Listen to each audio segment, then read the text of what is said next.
BNR gold and diamonds తరుగు తక్కువ బంగారం ఎక్కువ ఇప్పుడు మన వైజాగ్లో.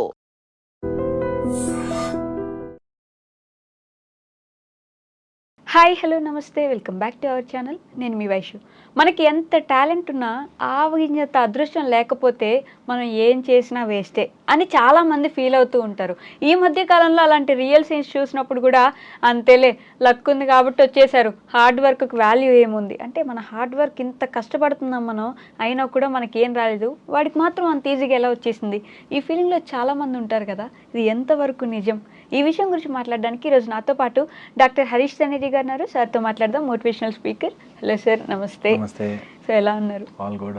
How are you? I'm good. So luck అన్న మాట నిల్లో పాట కూడా ఉంటుంది. అంటే ఎంత కష్టపడ్డా, ఒక 10-15 సంవత్సరాలు ఒక రోల్ కోసం మనం కష్టపడితే, ఆ రోల్లో అసలు సంబంధమే లేని ఒక వ్యక్తి డైరెక్ట్గా ఒక టాప్ ప్లేస్కి వచ్చేసి అక్కడ నిలబడ్డప్పుడు, అరే మనం చేసిన కష్టం అంతా ఏమైపోయింది, వాళ్ళు ఏమి చేయకుండా ఆ పొజిషన్కి వచ్చేసారు అని ఒక డల్నెస్ వచ్చేస్తుంది, ఒక ఫీలింగ్ వచ్చేసి, నేను ఏం చేసినా ఇంతేలే అని ఒక ఫీల్కి వెళ్ళిపోతాం. అది నిజంగా ఆవగింజంత అదృష్టం ఉంటేనే వస్తుందా? మన హార్డ్ వర్క్కి వాల్యూ లేదా? యా, చాలా ఇంపార్టెంట్ పాయింట్. సో ఫస్ట్ వీటిని డిఫైన్ చేసుకోవాలి మనం. ఓకే, ఆ లక్ ఏంటి, ఆ హార్డ్ వర్క్ ఏంటి? ఓకే, హార్డ్ వర్క్ నేను చేశానంత మాత్రాన అది కరెక్ట్ కాదు. ఇప్పుడు నేను రోజు ఒక పుస్తకం తెరిచి రోజు చూస్తున్నా, దాన్ని రాత్రి పగళ్ళు కష్టపడి పుస్తకాన్ని చూస్తున్నాను. నేను అసలు తిండి మానేసి ఫుడ్ కూడా తగ్గించేసేసి రూమ్లోనే కూర్చొని చూస్తున్నాను. నెక్స్ట్ ఇయర్ నేను ఐఏఎస్ ఆఫీసర్ అవ్వాలని లేదు. My hard work may not be అంత ఎడిక్వేట్. ఒక పుస్తకాన్ని చూసినంత నేను హార్డ్ వర్కే చేస్తున్నాను. ఒక ఆయన చెప్పాడు, నేను సైకిల్ తొక్కుకుంటూ వెళ్ళి మా నాన్న కష్టపడ్డాడండి అని. ఎందుకు? నువ్వు సైకిల్ తొక్కడానికి, ఆ జాబ్లో నువ్వు పొజిషన్ చేయడానికి, తర్వాత నీ పిల్లలు సెటిల్ అవ్వడానికి సంబంధం లేదు. Okay, you can choose better ways, better means, ఇంకా ఇంప్రూవ్ చేసుకోవచ్చు, బెటర్ అవ్వచ్చు. సో పాయింట్ ఏంటంటే, నువ్వు అనుకుంటున్న హార్డ్ వర్క్ ఆ పొజిషన్కి కావాల్సిన హార్డ్ వర్క్ సేమ్ కాకపోవచ్చు. ఓకే, మరి ఆ పొజిషన్లో ఉన్న వాళ్ళు అసలు హార్డ్ వర్క్ చేసి ఉండకపోవచ్చు కదా అని మనం అనుకుంటాం. మనం ఏంటంటే, ఆ పొజిషన్కి రావాలి. Anything in this world few logics మీద పనిచేస్తాయి. ఒకటి ద పొజిషనల్ థింగ్, అంటే కరెక్ట్గా ఆ టైంకి అక్కడ అలాగా ఓకే ఉండడం, ఆ టైంకి ఆ రోల్కి తగ్గట్టుగా వాడు దగ్గరలో విసినిటీలో ఉండడం వన్. ఓకే, సెకండ్ వచ్చేసి వాళ్ళు దాని బ్యాక్ డ్రాప్కి ఎంతో కొంత ఎక్కడో చోట కష్టపడి ఉంటారు. అది మనం అనుకున్నట్టుగా కష్టపడకపోయినా ఏదో రకంగా వాళ్ళ లైఫ్లో కష్టం ఉంటుంది. వాళ్ళు మేము చాలా కష్టపడ్డాము అని వాళ్ళు అనుకుంటారు.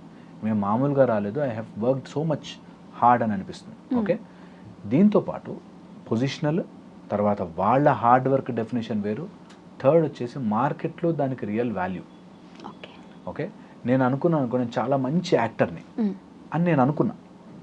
ఓకే, నేను బాలసుబ్రహ్మణ్యంలా పాడగలను, లేకపోతే నేను జేసుదాస్లా పాడగలను అనుకున్నాను.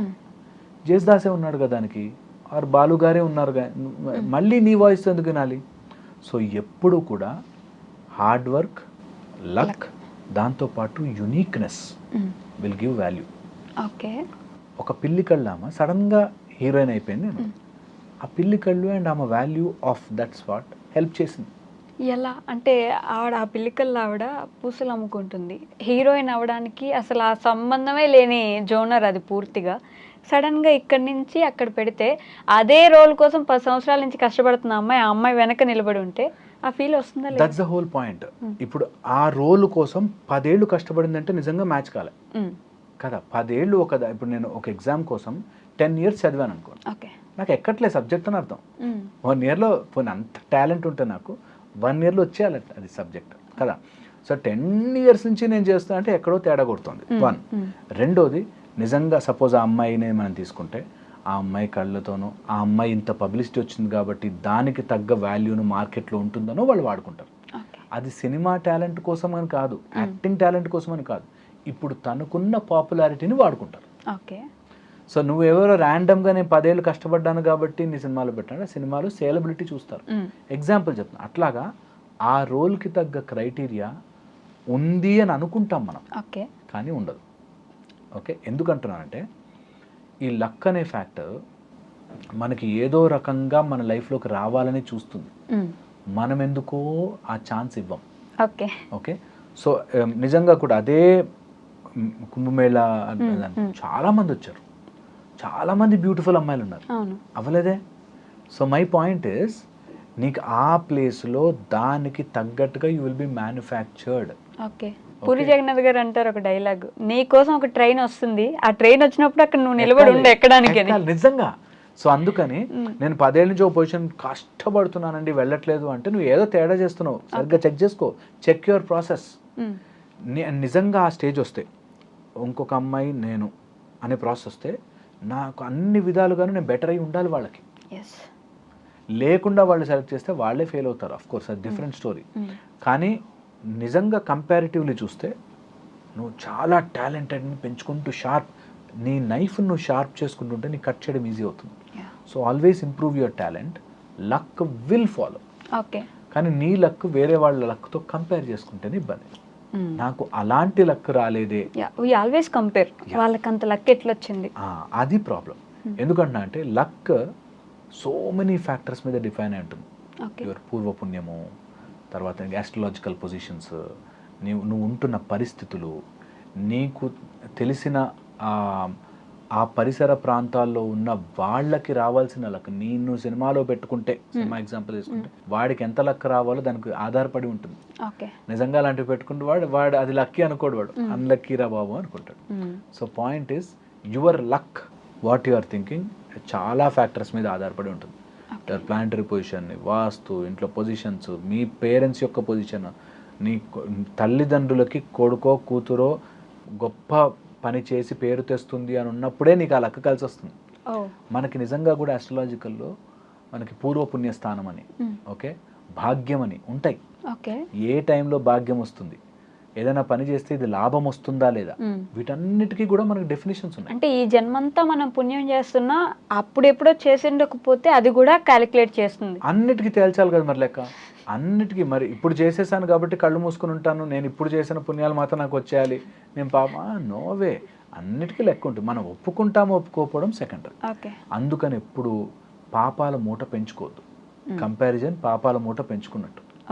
ఓకే, ఎవడో లక్ వచ్చేస్తే బాధపడిపోవడం పాపాల మూట పెంచుకున్నట్టు, కుళ్ళు పడ్డం పాపాల మూట పెంచుకున్నట్టు.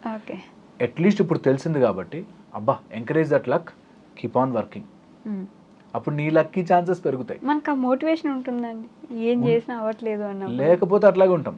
సో మోటివేట్ అవ్వాల్సిందే. నేను పక్కనోడి లక్ గురించి, వాడి అదృష్టం గురించి నేను ఏడుపు మానేస్తాను. ఎందుకంటే నేను ఇప్పుడు ఏడ్చాను అనుకో, మళ్ళీ ఏడుపు నాకు ఏదో రోజు వస్తుంది. Why I should do that? నేను నా లైఫ్ని ఇంప్రూవ్ చేసుకుంటాను, స్కిల్ పెంచుకుంటాను. ఈసారి అలాంటి ఆపర్చునిటీ వస్తే నా టాలెంట్ని మెచ్చి, నేను చెప్తున్నాను కదా, ఒక యాక్టర్ కొంచెం డార్క్ ఉంటారు కానీ ఫ్యాంటాస్టిక్ యాక్ట్ చేస్తారు, వాడిని పిక్ చేస్తారు అంతే. ఓకే, మనకి చాలామంది కామెడీ, బ్రహ్మానందం గారు, అందం కోసం కాదుగా, ఆ టాలెంట్ ఇంకో ఉందా అలాంటి టాలెంట్, దానికి ఆయనకి లక్క అట్లా వస్తుంది అంతే. సో వచ్చినప్పుడు మాత్రం లక్కీగా ఒక ఆపర్చునిటీ వచ్చినప్పుడు దాన్ని నిలబెట్టుకోవడానికి మాత్రం టాలెంట్ కావాలి. ఒకసారి లక్ మనని పుష్ చేస్తుంది, దాని టైంకి మనకి పారాషూట్ ఓపెన్ కాకపోతే పడిపోతాం. అలా వైకుంఠపురం సినిమా చూస్తే దాంట్లో ఒక డైలాగ్ ఉంటుంది, ఈ డబ్బున్న వాళ్ళందరూ తెలివైన వాళ్ళు అనుకుంటాం కానీ కాదురా అదృష్టవంతులు అంతే. ఒకసారి ఆ ఛాన్స్ వస్తుంది లైఫ్లో.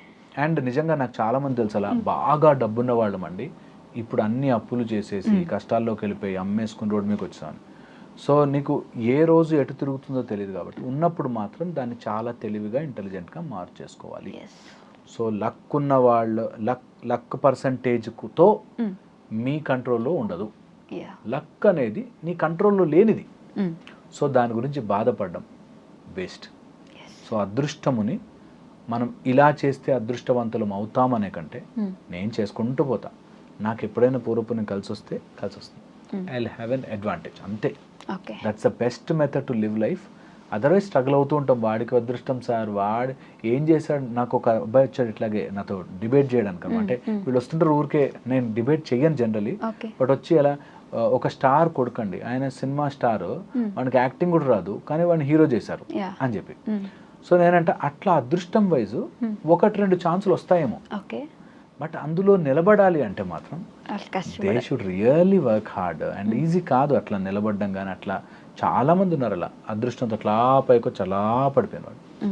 ఓకే దట్ అంటే rich becomes richer, poor becomes poorer అంటారు కదా, వాళ్ళకి లక్ కలిసి వస్తుంది, మనకు కలిసి రావట్లేదు అనే దాని మీదే ఉంటారు. కానీ మనం ఎక్కడ లోపిస్తున్నాం అనేది ఎందుకు అర్థం చేసి నేనేం చెప్తున్నా అంటే rich becomes richer, poor becomes poorer only in the mindset. Okay okay వాళ్ళకి రిచ్ సంగతి డబ్బు సంగతి తెలుసు, మిగతా అవన్నిట్లో వాళ్ళు పూరే ఉంటారు. Yes so you are comparing wrong things. Okay రెండు రాంగ్ విషయాలు కంపేర్ చేసుకుంటున్నావు. వాళ్ళ నాన్న డబ్బు ఉన్నాడు కాబట్టి వాడు 50 కోట్లు సంపాదించిన 5 కోట్లు 500 కోట్లు అండ్ 50 కోట్లు మనకి పెద్ద డిఫరెన్స్ కనిపించదు. ఓకే ఒకసారి ధనవంతుడు అని పేరు వచ్చాక ఎన్ని కోట్లు ఉంటే ధనవంతుడు అని ఉండదు, అవును ధనవంతుడు. అట్లాగా మనము వాళ్ళ ఫ్యాక్టర్స్ని అవన్నిటిని కంక్లూడ్ తీసుకుంటే rich becomes richer, poor becomes is mind set. Okay కొంతమందికి ఏమీ లేకపోయినా సైకిల్ మీద వెళ్తున్న గుడిసెల్లో ఉన్నా కూడా సంతోషంగా ఉంటారు. అవును ఓకే ఆనందంగా ఉంటారు. So your definition of richness and happiness అది డిఫరెంట్. ఓకే అది మైండ్ సెట్, అది మన మైండ్ సెట్లో ఉంటుంది. అబ్సల్యూట్లీ మైండ్ సెట్ పర్స్పెక్టివ్ అది మారాలి. మారినప్పుడే వస్తుంది. అండ్ ఒకవేళ ఎవరైనా ఈ వీడియో విన్నాక నేను ultimately I tell an exercise so that అది యూజ్ అవ్వాలి. మీకు లక్ పెరగాలి అంటే, ఓకే లక్ పెరగాలి అంటే పాజిటివిటీ పెరగాలి. పాజిటివిటీ పెరగాలి అంటే మీలో 6 శత్రువులని మీరు నాశనం చేయాలి. 6 శత్రువుల్లో కామ, క్రోధ, లోభ, మోహ, మద, మాత్సర్యాలు అంటాం. వీటన్నిటిలోకి ముఖ్యమైనది, అన్నిటికంటే ముఖ్యమైనది, చాలా చాలా ఇంపార్టెంట్ అయినది దట్ నా నా నా అని చూసుకునే బుద్ధి. అందు నుంచి పక్కన పెట్టండి. ఎప్పుడైతే నీ కోసం నువ్వు చేసుకున్న టక్ మనొస్తుంది అదృష్టం. గమ్ ఇట్లాగా అయస్కాంతం ఇట్లా అంటుకున్నట్టు అంటుకుంటుంది. సో మీ గురించి మీరు ఓవర్గా థింక్ చేసేసుకోకుండా, దట్స్ గ్రాండాయిజ్ నార్సిసిస్టిక్ అంటాం. నేనే కరెక్ట్, నాకే లక్ రావాలి, నేను ఎంత కష్టపడ్డాను, నేనెంత మంచివాడిను, ఇది పక్కన పెట్టాను. గ్రాండాయిజ్ నార్సిస్టిక్లోకి వెళ్లకుండా you really put your head down and work. తెలియకుండా టక్ లక్ కలిసి వస్తుంది. That will work. సో అంటే మీరు చెప్పిన దాని ప్రకారం లాస్ట్లీ కర్మ ఇవి అవి అన్నీ కూడా మన లక్ ఫ్యాక్టర్ని డిసైడ్ చేయొచ్చు. అబ్సల్యూట్లీ. సో మనం ఎంత కష్టపడుతున్నా, ఒకవేళ మన పూర్వకర్మలో లేకపోతే మన పేరెంట్స్ ఏదో చేసేసి ఉంటే మనం ఎంత కష్టపడుతున్నా దానికి ఇది రాకపోవచ్చు, ఫలితం రాదు. అందుకని కర్మ చేయకుండా ఆపకూడదు. ఓకే సో మనకి ఎప్పుడూ క్లియర్గా చెప్పారు, నువ్వు రిజల్ట్ గురించి ఆలోచించినన్ని రోజులు నీకు లక్ దగ్గరికి కూడా రాదు. రిజల్ట్ పక్కన పెట్టు, అది నా చేతిలో ఉంది కదా అన్నాడు శ్రీకృష్ణ పరమాత్ముడు. ఏం చెప్పాడు? నా చేతిలో ఉంది. సో నాకు లక్ వస్తుందా, ఇంత కష్టపడ్డాను లక్ రావట్లేదు, ఇంత నువ్వు ఎవడివా, నువ్వు పని చేయాలంతే. నువ్వు ఆ పూర్వపుణ్యం అలా కర్మ అలా కలిసి వస్తుందో లేదో అని అర్జునుడు సైతం బాధపడ్డాడు. ఈ యుద్ధం చేసినా గెలిస్తే మాత్రం ఏమొస్తుంది అని బాధపడ్డాడు. ఓకే అప్పుడు చెప్పాడు క్లియర్, నువ్వు అట్లా అనలేవు, నువ్వు ఓడతావా గెలుస్తావా is none of your business. నువ్వు స్టార్ట్ వర్కింగ్, నువ్వు యుద్ధము చేయి, నువ్వు నీ పని నువ్వు చెయ్యి. గెలిచావా ఓకే నీకు రాజ్యం వస్తుంది, ఓడిపోయావా వీరస్వర్గం వస్తుంది. సో ప్లీజ్ గో అహెడ్, నువ్వు వర్క్లో మాత్రం. సో దాన్ని క్లియర్గా మన వాళ్ళు చెప్పారు, లక్ కోసం ట్రై చేయకు, చేస్తూ పో లక్ వస్తుంది. Okay done, thank you. And for more videos, Please subscribe to iDream. Please subscribe to iDream. Please subscribe iDream. And please subscribe to iDream. For more videos, subscribe to iDream. please like, share and subscribe to the channel. Congratulations, iDream. Subscribe to iDream. Subscribe to iDream. So subscribe to iDream Media. iDream ki iDream team andarki huge congratulations. Please subscribe iDream Media. Please subscribe to iDream.